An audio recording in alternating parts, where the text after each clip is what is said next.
Le Web 3, le terme le plus fourre-tout qu'on ait connu depuis l'intelligence artificielle. À la fin de cette série de vidéos, vous saurez concrètement ce qui se cache derrière ce mot valise. Les concepts techniques, la blockchain, les NFT, les métavers. Vous êtes prêts? Allez, on décrypte.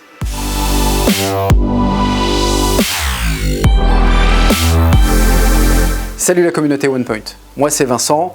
Bienvenue dans Tech Pop, une série de vidéos où on va vulgariser, démystifier les concepts tech du moment.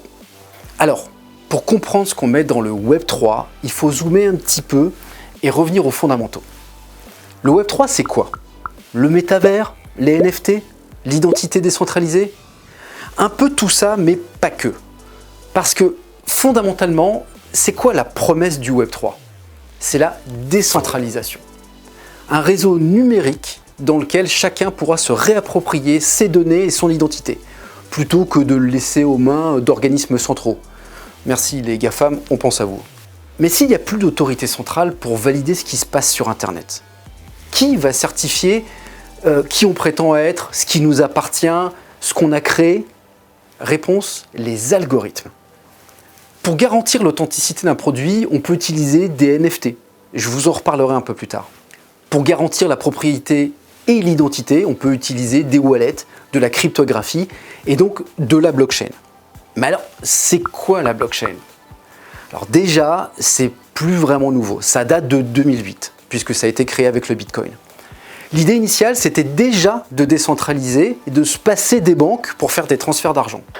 On passe plus par le réseau central bancaire, mais par un réseau public décentralisé où chacun peut participer au réseau et être acteur de la blockchain.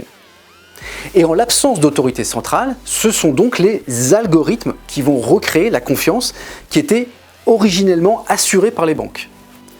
Ces échanges sont stockés dans des blocs. Alors, concrètement, histoire de démystifier le truc, les blocs de la blockchain, c'est juste des fichiers texte qui contiennent les informations des transactions. Par exemple, Alice qui donne un bitcoin à Bob. Une fois qu'elles sont écrites dans le bloc, ces informations, on dit qu'elles sont immuables. C'est-à-dire qu'on ne peut plus jamais les modifier une fois qu'elles ont été écrites. Et puis dans blockchain, il y a chaîne. Car chaque bloc est rattaché au bloc précédent par un procédé mathématique.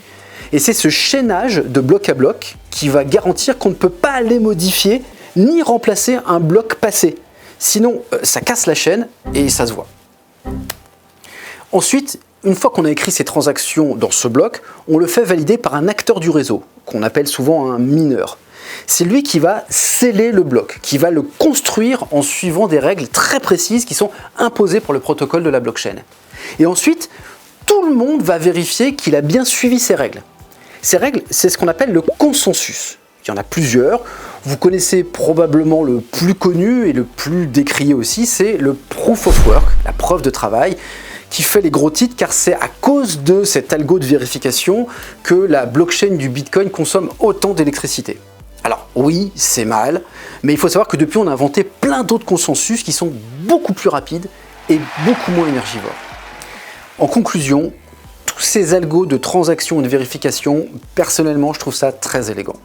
Et je suis pas le seul, hein. C'était tellement classe que quelques années plus tard, on s'est dit que ce serait dommage de limiter ces innovations à du simple transfert d'argent et qu'on pouvait capitaliser sur tous les atouts de la blockchain pour s'envoyer un peu tout et n'importe quoi.